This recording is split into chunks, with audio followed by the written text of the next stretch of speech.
दोस्तों स्वागत है आपका मेरे YouTube चैनल इंग्लिश बाबू पर। और आज मैं फिर हाजिर हूँ आपके साथ एक नई स्टोरी लेकर।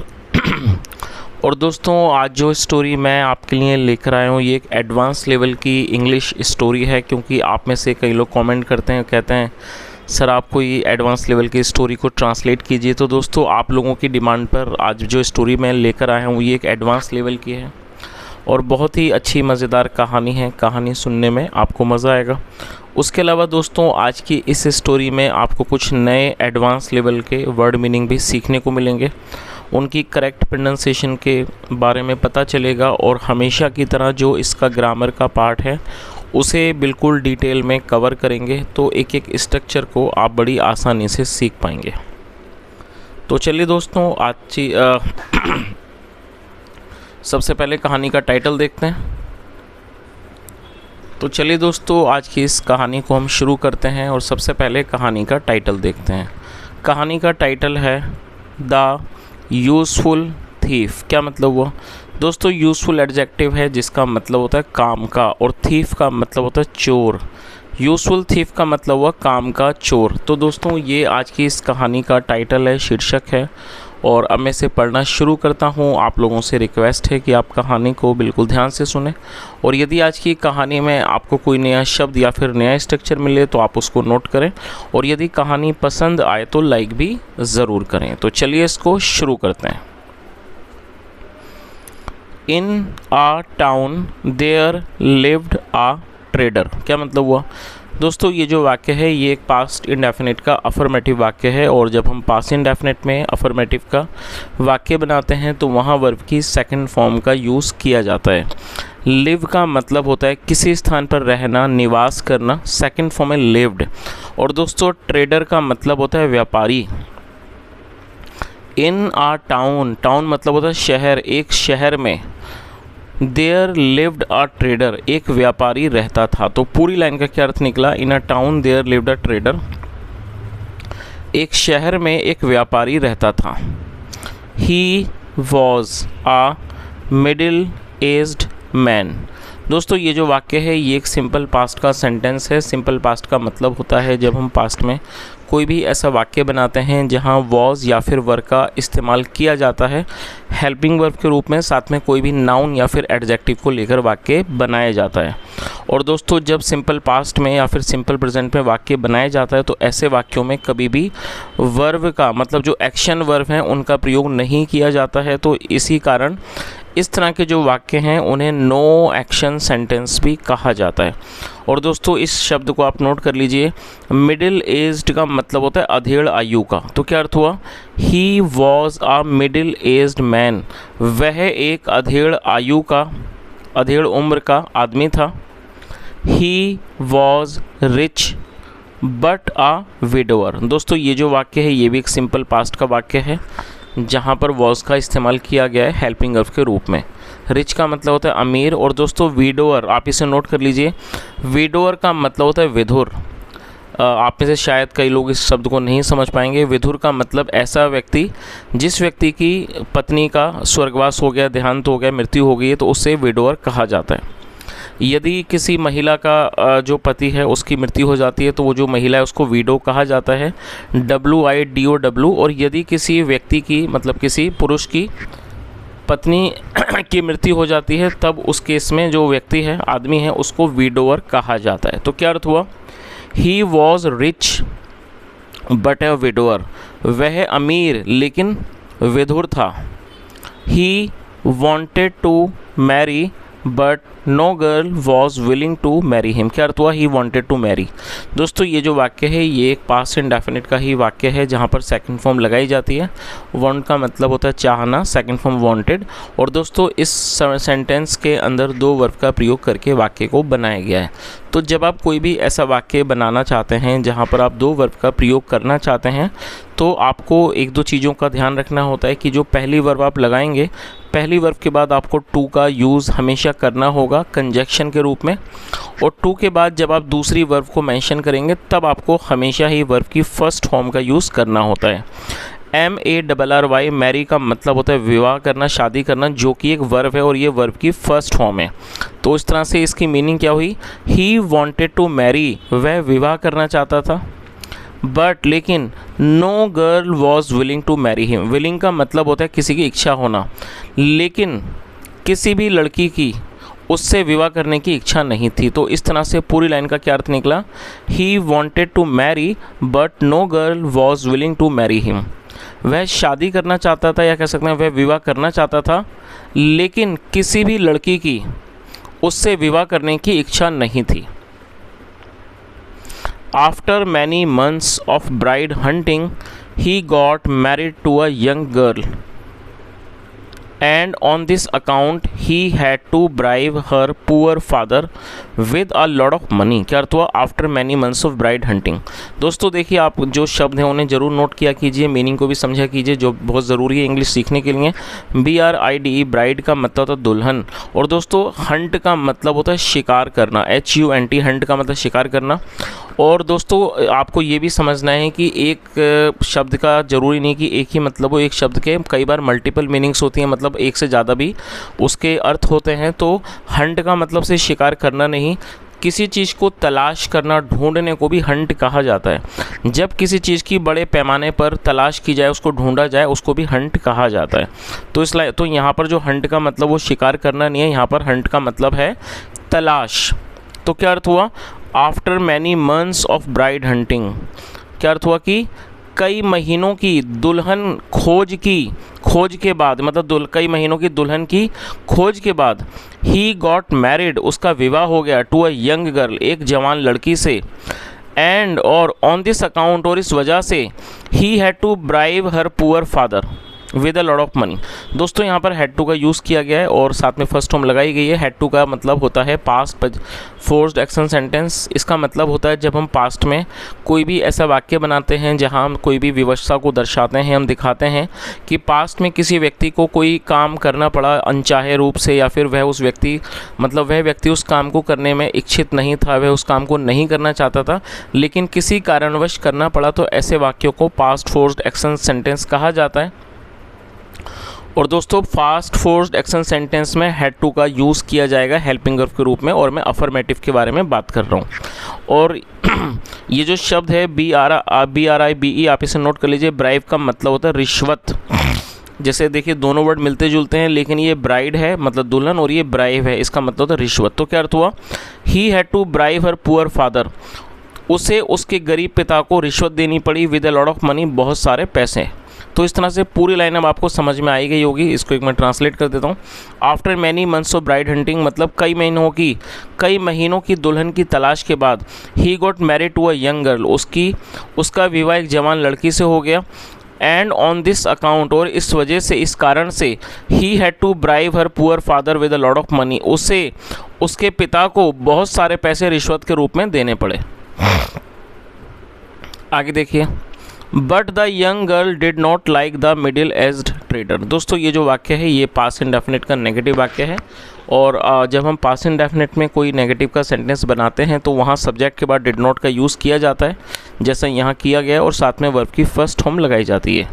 बट लेकिन द यंग गर्ल, लेकिन जो यंग गर्ल का मतलब हुआ नव युवती, या कह सकते हैं कि जवान लड़की, लेकिन जो जवान लड़की थी, did not like the middle aged trader, उसे अधेड़ आयु का जो व्यापारी था वो उसे अच्छा नहीं लगता था।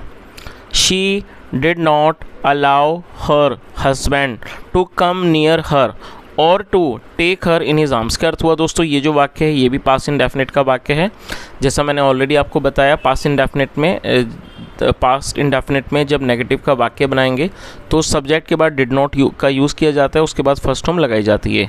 ALLOW अलाउ का मतलब होता है किसी को अनुमति देना, और ये फर्स्ट फॉर्म है। तो क्या अर्थ हुआ, she did not allow her husband to come near her, वह अपने हस्बैंड को, मतलब वह अपने पति को अनुमति नहीं देती थी।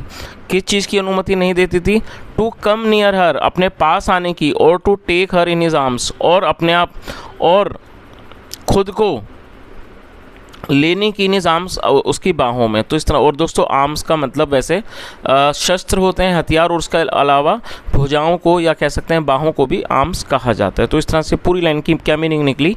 She did not allow her husband to come near her or to take her in his arms, मतलब वह अपने पति को अनुमति नहीं देती कि वो उसको पास में आए या फिर उसे वो अपने बाहों में ले। The trader was very unhappy with this kind of attitude of his wife. दोस्तों एटीट्यूड का मतलब होता है किसी का व्यवहार, रवैया।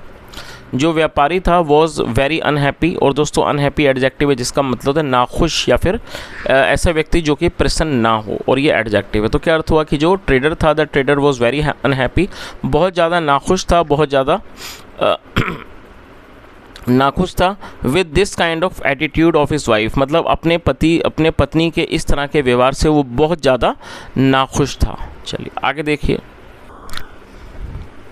One night while the trader was sleeping in his bed all alone, his wife came rushing to him and held him tightly in her arms. क्या अर्थ हुआ? दोस्तों बड़ा सेंटेंस है, कई तरह के इसमें स्ट्रक्चर है, तो मैं एक एक को आपको एक्सप्लेन करूंगा। One night while the trader was sleeping in his bed all alone. दोस्तों ये जो वाक्य है ये पास्ट कॉन्टिन्यूस का सेंटेंस है। पास्ट कॉन्टिन्यूस का मतलब होता है ऐसे सेंटेंस जिन वाक्यों में रहा था, रही थी जैसे शब्द आते हैं। तो ऐसे वाक्यों में वॉज या फिर वर का यूज़ किया जाता है हेल्पिंग वर्ब के रूप में। देखिए यदि subject I, he, she, it या सिंगुलर नाउन होगा तब वॉज का यूज़ किया जाएगा, और यदि सब्जेक्ट वी, यू, दे या फिर प्लूरल नाउन होगा तब वर का यूज़ किया जाएगा, और साथ में उसके अलावा वर्ब की फोर्थ फॉर्म लगाई जाती है। और दोस्तों वर्ब की फोर्थ फॉर्म का मतलब होता है आईएनजी फॉर्म, जैसे गो, और गो का क्या हो जाएगा? गोइंग। तो ये वर्ब की फोर्थ फॉर्म कहलाती है, आप इसे नोट कर लीजिए। चलिए इसका मतलब देखते हैं। वन नाइट, एक रात। वाइल का मतलब होता है दौरान, मतलब वाइल द ट्रेडर वो स्लीपिंग, मतलब जिस दौरान व्यापारी सो रहा था, इन हिज बेड, अपने बिस्तर पर, ऑल अलोन, पूरा अकेला, पूरी तरह अकेला। जब व्यापारी, एक रात जब व्यापारी, जिस दौरान व्यापारी अपने बिस्तर पर पूरी तरह अकेला सो रहा था, हिज वाइफ केम रशिंग। और दोस्तों ये कम मतलब आना, सेकंड फॉर्म केम, और रशिंग मतलब जल्दी से। उसकी वाइफ दौड़ती हुई आई, केम रशिंग टू हिम, उसकी पत्नी उसके पास दौड़ती हुई आई, एंड हेल्ड हिम टाइटली, और उसको कसकर पकड़ लिया। और दोस्तों होल्ड का मतलब पकड़ना, और ये सेकंड फॉर्म है, और टाइटली कसकर, और उसको कसकर पकड़ लिया, इन हर आर्म्स, अपनी बाहों में। तो इस तरह से पूरी लाइन का क्या अर्थ निकला? One night while the trader was sleeping in his bed all alone, एक रात जिस दौरान व्यापारी अपने बिस्तर पर पूरी तरह अकेला सो रहा था, his wife came rushing to him, उसकी पत्नी उसके पास दौड़ते हुए आई, and held him tightly in her arms, और उसे अपनी बाहों में कसकर पकड़ लिया। She was trembling with fear. और दोस्तों ये भी पास्ट कॉन्टिन्यूस का सेंटेंस है, जैसा मैंने ऊपर आपको बताया था। रहा था, रही थी जब वाक्यों में आता है तो ऐसे वाक्यों में वॉज या वर का यूज़ किया जाएगा, और शी के साथ भी वॉज का यूज़ किया जाता है, साथ में फोर्थ फॉर्म लगाई जाती है। ट्रैम्बल का मतलब होता है कांपना, और दोस्तों फियर एक नाउन है जिसका मतलब होता है डर या भय। तो ट्रैम्बलिंग विथ फियर का मतलब हुआ डर से। तो इस तरह से पूरी लाइन का क्या अर्थ निकला? She was trembling with fear, वह डर से, या कह सकते हैं वह डर के मारे कांप रही थी। The trader was highly surprised, जो ट्रेडर था, व्यापारी था, वो बहुत ज़्यादा हैरान हो गया। Just as he took his wife in his arms, और जैसे ही, और दोस्तों ये पूरा ही पास्ट इंडेफिनिट का वाक्य है जहाँ पे सेकंड फॉर्म लगाते हैं, टेक मतलब लेना, second form took. Just as he took his wife in his arms, और जैसे ही उसने अपनी पत्नी को अपनी बाहों में लिया, ही सो, उसने देखा, और दोस्तों ये सी की सेकंड फॉर्म है, सो पास्ट का ही वाक्य है। ही सो, उसने देखा, थीफ एक चोर को, स्टैंडिंग इन द डोरवे, मतलब दरवाजे के रास्ते पर खड़ा हुआ। तो पूरी लाइन का क्या अर्थ निकला? The trader was highly surprise, जो व्यापारी था बहुत ज़्यादा हैरान हो गया। Just as he took his wife in his arms, और जैसे ही उसने अपनी पत्नी को अपनी बाहों में लिया, he saw a thief standing in the doorway, उसने दरवाजे पर एक चोर को खड़ा हुआ देखा। आगे देखिए। The trader understood everything. दोस्तों ये भी पास्ट इंडेफिनिट का वाक्य जहाँ पे सेकंड फॉर्म लगाई गई है। अंडरस्टैंड मतलब समझना, और ये सेकंड फॉर्म है। द ट्रेडर अंडरस्टूड एवरीथिंग, व्यापारी सब कुछ समझ गया। He said to the thief, उसने चोर से कहा, फ्रेंड, दोस्त, this young wife of mine never came near me. तो उसने क्या कहा? This young wife of mine never came near me. और दोस्तों ये भी पास्ट का ही वाक्य है, और यहाँ नेवर का यूज़ किया गया है। और आप इस बात को ध्यान में रखें जब हम पास्ट इंडेफिनिट में नेगेटिव का वाक्य बनाएंगे, और यदि हम नेवर का यूज़ करते करते हैं तब हमें वर्ब की सेकंड फॉर्म का यूज़ वहाँ पर करना होता है। He said to the thief, उसने चोर से कहा, फ्रेंड मतलब दोस्त, this young wife of mine, मतलब मेरी ये जवान पत्नी, नेवर केम नियर मी, मेरे पास मेरे नज़दीक कभी नहीं आई, बट टुडे, लेकिन आज, she has taken me in her arms because of you. और दोस्तों ये प्रेजेंट परफेक्ट का वाक्य है। प्रेजेंट परफेक्ट का अर्थ होता है वर्तमान में किसी क्रिया का पूरा होना, पाया जाना। आया है, गया है, लिया है, दिया है, चुका है, ऐसे जो वाक्य हैं वो प्रेजेंट परफेक्ट के वाक्य कहलाते हैं। और इन वाक्यों में हैज़ या हैव का यूज़ किया जाता है हेल्पिंग ऑफ के रूप में, और साथ में थर्ड फॉर्म लगाई जाती है। आई, वी, यू, दे प्लूरल में हैव का यूज़ किया जाएगा। ही, शी, इट और सिंगुलर में हैज़ का यूज़ किया जाता है। और यहाँ साथ में थर्ड फॉर्म भी लगाई जाती है। टेक मतलब लेना, और ये थर्ड फॉर्म है। तो क्या अर्थ हुआ, बट टुडे, लेकिन आज, she has taken me in her arms because of you, लेकिन आज तुम्हारी वजह से इसने मुझे अपनी बाहों में लिया है। I am so happy with you that I am ready to give you anything you desire. और दोस्तों आप इसे नोट कर लीजिए, DESIRE, डिज़ायर का मतलब होता है इच्छा करना, किसी चीज़ की चाहत होना, इच्छा करना। ये नाउन है, साथ में साथ वर्ब भी है, तो यहाँ पर इसको वर्ब के रूप में प्रयोग किया गया है। तो उसने आगे क्या कहा, I am so happy with you that I am ready to give you anything you desire. व्यापारी ने क्या कहा कि मैं तुमसे इतना ज़्यादा खुश हूँ, that I am ready to give you anything you desire, कि मतलब मैं तुम्हें देने को तैयार हूँ, जिस चीज़ की भी तुम्हारी इच्छा हो वो मैं तुम्हें देने के लिए तैयार हूँ। तो जो व्यापारी था उसने ये कहा कि मैं तुमसे इतना ज़्यादा खुश हूँ कि तुम जो भी चाहो वो मैं तुम्हें देने को तैयार हूँ। You may carry anything that you wish to take with you.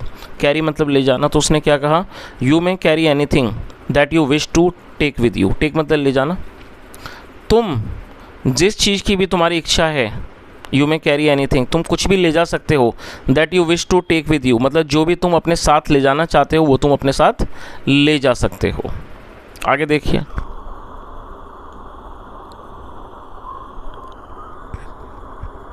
Sir, श्रीमान, रिप्लाइड द थीफ, चोर ने जवाब दिया, श्रीमान, there is nothing valuable in this house. और दोस्तों ये सिंपल प्रेजेंट का वाक्य है। जैसे सिंपल पास्ट में वॉज वर का यूज़ किया जाता है, ठीक उसी तरह से सिंपल प्रेजेंट में इज एम आर का यूज़ किया जाता है हेल्पिंग वर्ब के रूप में। और दोस्तों यहाँ पर मैं आपको एक ज़रूरी बात बताना चाहूँगा, जब हम सिंपल पास्ट में या फिर सिंपल प्रेजेंट में वाक्य बनाते हैं और इस तरह के वाक्यों की शुरुआत देयर से होगी, किससे, देयर से, तब जो है देयर का कोई अलग से मीनिंग नहीं निकाला जाता है। देयर का प्रयोग मात्र वाक्य को बनाने में किया जाता है। और वैसे देयर का मतलब होता है वहाँ, लेकिन आप इस बात को नोट करें कि जब देयर, यदि सिंपल प्रेजेंट या सिंपल पास्ट में देयर आपको पहले मिले तो वहाँ पर देयर की कोई भी मीनिंग नहीं निकाली जाएगी। तो इस तरह से क्या अर्थ निकला, सर, श्रीमान, रिप्लाइड द थीफ, चोर ने जवाब दिया, there is nothing valuable in this house. दोस्तों वैल्यूएबल का मतलब है मूल्यवान, इस घर में कुछ भी कीमती नहीं है, that I can take with me, जो मैं अपने साथ ले जाऊँ, बट लेकिन इन फ्यूचर, भविष्य में, if your wife does not come near you, यदि आपकी पत्नी आपके पास नहीं आती है, और does not hold you in her arms, और यदि आपको अपनी बाहों में नहीं पकड़ती है, I will surely come here, मैं निश्चित रूप से यहाँ पर आऊँगा। श्योरली मतलब निश्चित रूप से, मैं निश्चित रूप से यहाँ पर आऊँगा, या कह सकते हैं मैं यहाँ ज़रूर आऊँगा। तो जो चोर था उसने क्या कहा कि सर ऐसा इस घर में कुछ भी मूल्यवान नहीं है जो मैं अपने साथ ले जाऊँ, लेकिन भविष्य में if your wife does not come near you, यदि आपकी पत्नी आपके पास नहीं आती है, और does not hold you in her arms, या फिर अपनी बाहों में आपको नहीं पकड़ती है, I will surely come here, मैं निश्चित रूप से मतलब मैं ज़रूर यहाँ आऊँगा। The thief then went away without taking any article from the trader's house. और दोस्तों ये भी पास्ट का ही वाक्य, सेकंड फॉर्म वेंट यहाँ लगाई गई, गो मतलब जाना, सेकंड फॉर्म वेंट। जो थीफ था देन वेंट अवे, फिर वो चला गया, without taking any article from the trader's house, मतलब बिना व्यापारी के घर से कुछ भी सामान, मतलब आर्टिकल मतलब सामान, बिना कुछ भी सामान लिए जो चोर था वो वहाँ से चला गया। बट फ्रॉम दैट डे, लेकिन उस दिन से, ऑनवर्ड्स, उस दिन से लेकर, the traders wife treated her husband very lovingly, उस दिन से जो ट्रेडर की वाइफ थी, व्यापारी की पत्नी थी, उसने उसके साथ अच्छी तरह से, बहुत ही प्यार से उसके साथ व्यवहार किया। तो दोस्तों इस तरह से छोटी सी कहानी यहाँ ख़त्म होती है। जैसा हमने यहाँ कहानी में देखा, जो कहानी का टाइटल था वो था यूज़फुल थीफ, मतलब कि यूज़फुल का मतलब वो काम का चोर। तो जैसा कहानी के अंदर टाइटल था वैसे ही ये कहानी थी कि किस तरह से यहाँ पर बताया गया है कि जो चोर था वो किस तरह से काम का साबित हुआ। तो दोस्तों ये छोटी सी कहानी थी। यदि आपको कहानी अच्छी लगी हो, मेरा पढ़ाने का प्रयास भी आपको अच्छा लगा हो, तो आपसे रिक्वेस्ट है आप इस वीडियो को ज़रूर लाइक करें, दोस्तों के साथ शेयर करें, चैनल को भी सब्सक्राइब करें। यदि आपका कोई भी सुझाव हो तो कमेंट में ज़रूर बताएं। और उसके अलावा दोस्तों आप में से कई लोग कमेंट करते हैं एडवांस लेवल की स्टोरी के लिए, तो दोस्तों मैं दोनों ही तरह की स्टोरी लेकर आता हूं। कई बार मैं बेसिक लेवल की लाता हूं, क्योंकि आप में से ऐसे कई मेरे सब्सक्राइबर्स हैं जो बेसिक लेवल की इंग्लिश सीखना चाहते हैं और आप में से कुछ जो है वो एडवांस लेवल की सीखना चाहते हैं। तो दोनों ही तरह के मैं वीडियोज़ आपके लिए लेकर आता हूँ। यहाँ तक सुनने के लिए thank you so much. Have a nice day and bye.